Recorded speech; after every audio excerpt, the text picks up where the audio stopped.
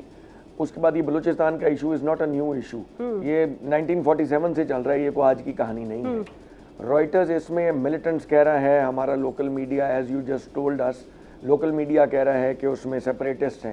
دیکھیں دیکھنا یہ پڑے گا کہ ان کا مسئلہ ہے کیا, ان کی کون سی محرومیاں ہیں. یہاں پہ اگر آپ یہ پرویز مشرف صاحب کے دور میں بھی جب اکبر بگٹی صاحب کو بھی مارا گیا تھا, اس وقت بھی کہا گیا تھا ہم ایسی جگہ سے جا کے ماریں گے کہ آپ یاد کریں گے. آج انٹیریئر منسٹر صاحب ایک بڑی انسینسٹیو قسم کی سٹیٹمنٹ دیتے ہیں کہ جی تو ایک ایسے چونکہ یہ جو کلنگز ہوئی ہیں اور شناخت دیکھ دیکھ کے لوگوں کو مارا گیا ہے, میں اس کی صرف مذمت نہیں کرتا, I would say it is انٹالریبل. بہت ہی خطرناک بات ہے اور کسی صورت بھی ہمیں یہ قابل قبول نہیں ہے. لیکن ایٹ دا سیم ٹائم ہمیں چیز کی جڑ پہ بھی جانے کی ضرورت ہے کہ معاملہ شروع کہاں سے ہوتا ہے. ہم اب اس کو اگر بائی فورس اگر اس چیز کو دیکھیں, بلوچستان کے اندر اب وہ ٹرائبل چیفز کا دور شاید ختم ہوتا جا رہا ہے. وہاں پہ اب ینگسٹرز 70% میری اطلاع کے مطابق 75% آف بلوچستان پاپولیشن جو ہے وہ 30 سال کی عمر سے نیچے ہے. اور وہ سارے ینگ بچے بچیاں اور وہ لوگ وہ ہیں جو اب یونیورسٹیز میں آل اوور پنجاب, کراچی پڑھ رہے ہیں, لاہور ایچن کالج سے پڑھ کے جا رہے ہیں, آپ کی نیشنل یونیورسٹیز سے پڑھ کے جا رہے ہیں, and they are educated people. ایک بچی تھی جس نے اٹیک کیا, مجھے اس کا نام بھول گیا, شاید مالم بلوچ شاید اس کا نام جی بالکل. اور اب وہ جو لڑکی تھی اس کو اگر آپ دیکھیں کہ اب وہ ہم کہہ رہے ہیں کہ جی خوارج ہیں, ہاؤ ڈو یو بی سے دیٹ. وہ لڑکی وہاں کی لوکل تھی, اس کے والد اس کے چچا سارے سرکاری ملازمتوں پہ کام کرتے تھے. اب وہ سرکاری ایک لوکل فیملی کی لڑکی, پڑھی لکھی لڑکی, what compelled her to go to this situation, کہ اس معاملے تک یہاں تک معاملہ پہنچ گیا.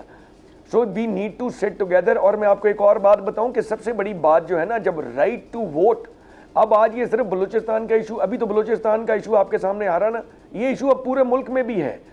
جب آپ کسی کو اپنی مرضی کے لوگ الیکٹ کرنے نہیں دیں گے, I am definitely for this کہ بلوچستان کے اندر بھی اگر فری اینڈ فیئر الیکشن نہیں ہوتا, اور بلوچستان میں اگر سرفراز بگٹی صاحب اگر ریپرزینٹ کرتے ہیں, جو کہ میرا نہیں خیال کہ الیکشن جیت سکتے ہیں اگر وہاں پہ ایک فیئر الیکشن ہو, وہاں پہ ان کینڈیڈیٹس کو جیت کر اسمبلیوں میں آنا چاہیے, جس طرح نیشنل اسمبلی میں بھی انہی لوگوں کو آنا چاہیے اور ان کی پروونشل اسمبلیز میں بھی لوگوں کو انہی کو آنا چاہیے جن کو لوگ جتائیں, تاکہ وہ کم از کم ان کی ریپرزنٹیشن کر سکیں. علی سرفراز صاحب نہیں, ان کی ریپرزنٹیشن تو کر رہے ہیں نا سردار, سارے جیت رہے ہیں اور جا رہے ہیں. مطلب میں آپ پچھلے 70 سال کی ہسٹری اٹھا کے دیکھیں. میرا ایک کوشچن سن لیں. دیکھیں جتنے قبائلی سردار ہیں وہ کبھی نہ وہ ہر طرح سے پوزیشن ہولڈرز رہے. مطلب ایسا تو نہیں ہے کہ they've been out of the loop. They have been on the highest positions. They have enjoyed all the perks. They have been completely hand in glove with the establishment. ان کے ساتھ اچھے تعلقات, سب کچھ. سوال یہ پیدا ہوتا ہے کہ یہ معاملہ ٹرکل ڈاؤن کیوں نہیں ہوا. یہ اتنی زیادہ جس لڑکی کے آپ ذکر کر رہے ہیں نا, ماہل, جو ایک پڑھی لکھی لڑکی تھی, یہ this is a very alarming situation for us کہ پاکستان کی بچیاں آپ خود کش دھماکوں کی طرف what is compelling them? Let me tell you, 2009 میں منموہن صاحب کی اور یوسف رضا گیلانی کی ایک ملاقات تھی, and this was held in شرم الشیخ, اور کافی سارے صحافی گئے تھے, and I was there as well. وہاں میٹنگ ہوئی دونوں کے درمیان, تو منموہن سنگھ نے اس چیز کا اقرار کیا کہ جی پاکستانی پرائم منسٹر نے ہمارے سامنے بڑے شواہد رکھے کہ Bharat is involved. In fact اس کی خبریں لگیں. Can you please show the clip, Manmohan blunder in Pakistan, ذرا دکھا دیں گے بھائی. دیکھیں باقاعدہ منموہن صاحب نے جب یہ ایگری کیا نا, تو انہوں نے کہا کہ we are doing this because Pakistan is doing insurgency in Kashmir. ٹھیک ہے, دو کہ کشمیر تو یو این کے حوالے سے ہمارے پاس ہے نا, بٹ منموہن سنگھ صاحب جب واپس گئے تو بھارت نے ان کی دھجیاں اڑا دی, بھارت کے صاحب کی دھجیاں اڑا دی.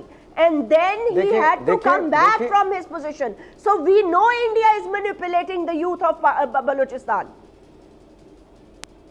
جی میرا اس میں آپ سے سوال یہ ہے جاسمین، دیکھیں انڈیا کے مینیپولیٹ کرنے میں تو میں نے کسی شک کا اظہار نہیں کیا، لیکن ہم نے اپنے یوتھ کو کھلا کیوں چھوڑا ہوا ہے کہ کوئی باہر سے آ کے ان کو مینیپولیٹ کر لے؟ ہم ان کے ایشوز کو ایڈریس کیوں نہیں کر رہے؟ ہم ان کی محرومیوں کو دور کیوں نہیں کر رہے؟ بنگلہ دیش کے اندر بھی یہی بات کہی جاتی تھی کہ انڈیا بنگلہ دیش کے بچوں کے برین واش کرتا ہے، وہ ان کو تیار کر رہا ہے کہ پاکستان کے ساتھ جب آپ رہیں گے، جب آپ کی انٹرنل ویکنیسز ہوتی ہیں تو باہر والے ان کو مینیپولیٹ کرتے ہیں۔ اس زمانے میں بھی یہی ہوتا تھا کہ ویسٹ پاکستان جو ہے ایسٹ پاکستان کو ایکول اپرچونٹیز نہیں دے گا، اور بنگلہ دیش کے اندر وہاں پہ جو اپرائزنگ ہوئی تھی اس کو پوری ہوا دی گئی تھی انڈیا کی طرف سے۔ اب یہاں پہ دہشت گردی بھی وہ کرتے ہیں، وہ آپ کی یوتھ کو برین واش بھی کرتے ہیں، لیکن ہم نے اتنی کھلی چھٹی کیوں دی ہوئی ہے؟ ہم اتنے انسینسٹیو بیان کیوں دے رہے ہیں کہ ہم تمہیں ایسی جگہ سے ماریں گے کہ تمہیں پتہ بھی نہیں لگے گا کہ بم کہاں سے آگے لگا؟ ہم اپنے لوگوں کو یہ ایک ایس ایچ او کی مار کیوں کہہ رہے ہیں؟ That is the question. You need to sit down.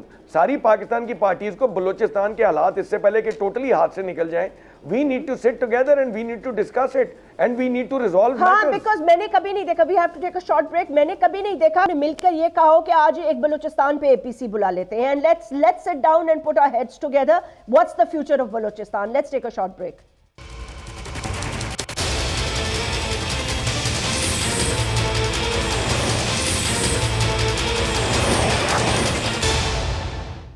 Welcome back. Sanaullah Baloch صاحب, اس پوائنٹ کو ذرا دیکھیے گا اور اس پہ ذرا غور کریں. I mean I think کہ we really need to think about this thing. Balochistan میں ایک 23 سال کی لڑکی ماہل بلوچ اپنے گھر سے اپنے پیرنٹس سے کہتی ہیں کہ میں کالج جا رہی ہوں. کالج جانے کے بعد وہ فون کال کرتی ہیں اور کہتی ہیں کہ وہ ان کا فون بند ہو گیا یا کچھ, and she will contact her parents again. And the last we hear is کہ جو چیک پوسٹ پہ پہلا دھماکہ ہوتا ہے اس میں وہ ہے. اب متضاد خبریں آ رہی ہیں, maybe she was becoming a lawyer, but obviously if she was going to college تو وہ ایک پڑھی لکھی 23 سال کی باشعور بچی تھی.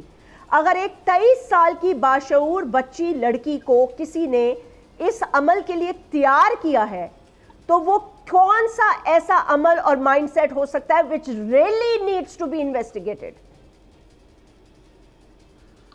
Jasmine, دیکھیں, it's a very disturbing and distressing issue going on in Balochistan. دوسری بات یہ ہے کہ اس کے لیے بہت ہی تفصیلی گپ شپ کی آپ کے پروگرام کی ضرورت ہوگی, بیکاز میں نے شاید جو لفظ دہراتا ہوں تو شاید بہت سی لوگ سمجھتے نہیں ہیں کہ میں نے کہا کہ بلوچستان مسئلہ سیاسی, معاشی, معاشرتی, آئینی, انتظامی اور نفسیاتی ہے. جی. اب the word نفسیاتی psychologically when I use, because in last 70 years 70 سالوں میں 75 سالوں میں جو گریجولی بلوچستان کے گریونسز ہیں وہ accumulate ہو گئے ہیں, وہ یکجا ہو گئے ہیں. اور وہ اگر میں آپ کو گن کے بتاؤں, because we don't have time, مطلب وہ جو تاریخی شکایتیں ہیں گریجولی جب وہ ایکومولیٹ ہو گئی ہیں وہ اب ہمارے سماج میں ہماری نفسیات کا حصہ بنتے جا رہے ہیں, بن گئے ہیں. ہمارے ڈے ٹو ڈے جو افیئرز ہیں, ہماری شادی بیاہ, غمی خوشی, فاتح خوانیوں میں یہ ساری چیزیں ڈسکس ہوتی ہیں. When I was member Senate in 2003, میں نے ایک تقریر کی استعفیٰ دیتے وقت جب گیا, میں نے کہا ایک غلطی جو اسلام آباد کر رہا ہے کہ آپ ابھی تک تو یہ جو آپ کی پالیسی ہے بلوچستان کو محکوم رکھنے کی بزور طاقت, اس کا جو ایک نقصان ہوگا وہ 20 سال بعد ہوگا. I exactly predicted and I will send you that speech. میں نے کہا جو نوجوان 20 سال 18-20 سال کے بعد جب بڑے ہوں گے بندوقوں کی آواز میں, چیک پوسٹوں میں, محکومیت میں, وہاں پہ بڑی شاعری ہوگی, وہاں بڑا اس کو گلیمرائز کیا جائے گا, لوگ آپ کی زیادتیوں کو جو ہے بہت بڑے, اور یہ چیزیں ساری کسی بھی سوسائٹی میں کسی بھی موومنٹ میں ہوتی ہیں. بلوچ کوئی خدا نہ خواستہ کوئی آسمان سے کوئی آئی ہوئی کوئی اور قوم تو نہیں ہے. We are living in this society, in this world where people glamorize their sacrifices. وہ اپنی جو محکومیت ہے اس کا رونا روتے ہیں in a society جہاں آپ ایک تو دور ہے.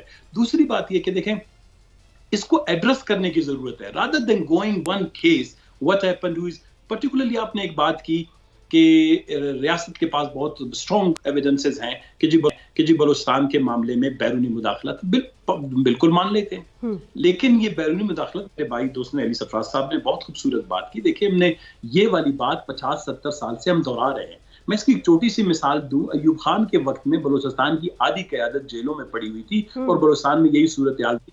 جب ایک باؤنڈری کمیشن بنی بلوچستان کے علاقے ایران کو دیے گئے میر جاوا کے, تو سارے بلوچ, اگر بلوچ کوئی ایران کے یا انڈیا کے کسی اور ملک کے فیور میں ہوتے, سارے بلوچ روئے دوئے پروٹیسٹ کیا کہ بھائی آپ کو کس نے دیا, ہم پاکستان میں رہنا چاہتے ہیں, ہماری زمین آپ نے کیوں میر جاوا کو دی. آج تک کسی نے ایوب خان کو یا کسی فوجی حکمران کو جو ہے وہ مورد الزام نہیں ٹھہرایا.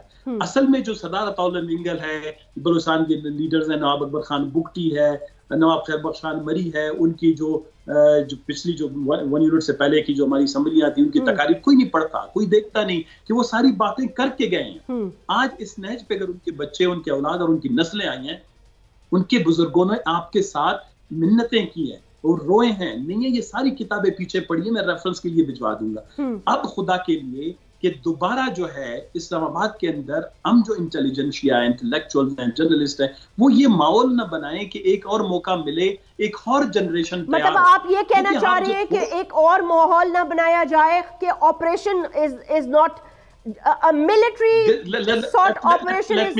اس کی ایک وجہ ہے, اس کی ایک وجہ ہے جاسمین, کچھ لوگ اس کو بہت کریٹیکلی انالائز نہیں کرتے.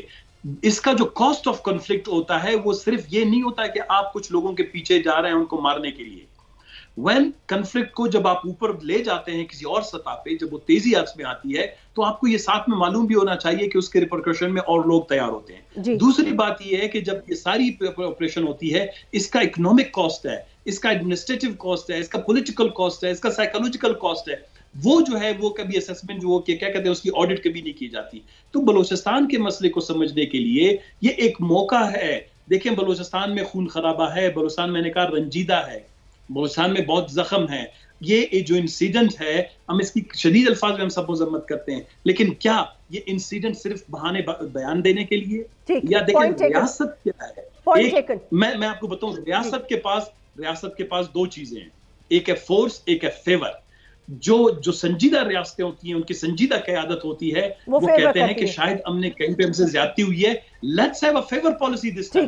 Sir, okay, we have 6 minutes, sir, so I want to equally divide the time. حاجی غلام علی صاحب یہ بتائیے گا کہ اس المیے کے بعد حکمت عملی کیا ہونی چاہیے؟ چلیں آپ یہ کہتے ہیں کہ آپریشن بھی ضروری ہے, ظاہر ہے ملٹنٹس ہیں اگر کہیں اور دہشت گرد ہیں اور وہ ٹرینڈ ہیں اور وہ حملے کر رہے ہیں تو ان کو چھوڑ تو نہیں سکتے, ظاہر سی بات ہے, آپریشن بھی آپشن ہے. لیکن اس کے ساتھ پیرالل کیا ہے, آپریشن کے بعد کا بھی تو ایک سلسلہ ہوتا ہے نا, سیٹلمنٹس ہوتی ہیں, برین واشنگ ہوتی ہے, تعلیم, بہت سارے عمل ہوتے ہیں. اس کی تیاری کسی پولیٹیکل پارٹی نے کی ہوئی ہے؟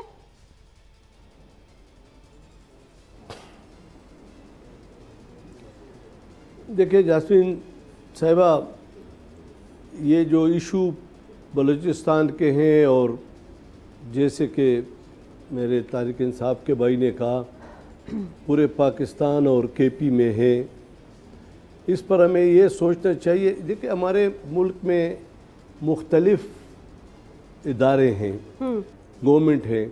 سب سے پہلے ایشو تو یہ اس پر سوچنا چاہیے کہ میرا ایجوکیشن سسٹم میرے بچے کو 15-20 سال پڑھا کے اس کو خودکش بناتا ہے. یعنی ہمارے ایجوکیشن سسٹم میں کیا خامی ہے, اور ہم ایز اے قوم, ایز اے سیاسی جماعتیں کیوں اس پہ نہیں سوچتے ہیں کہ اگر ایک بچے کو پاکستان کے بقا اور سالمیت کے لیے, اس ملک کی تعمیر اور ترقی کے لیے ہم بھیجتے ہیں, تو وہاں خودکش بن کے اور عملے کرے, اس پر بھی سوچنا چاہیے. دوسری بات یہ ہے کہ دیکھیں جب تک ہم تمام قوتیں اس بات پہ متفق نہ ہوں کہ ہم نے اس ملک کی سالمیت اور بقا کے لیے ایک ہونا چاہیے. بے شک میں تحریک انصاف کا خلاف ہوں, آج ہم ایک دوسرے کے ساتھ بیٹھتے ہیں. اسی طرح پیپلز پارٹی اور مسلم لیگ دے کے خلاف تھی, آج ایک دوسرے کے بیٹھتے. یہ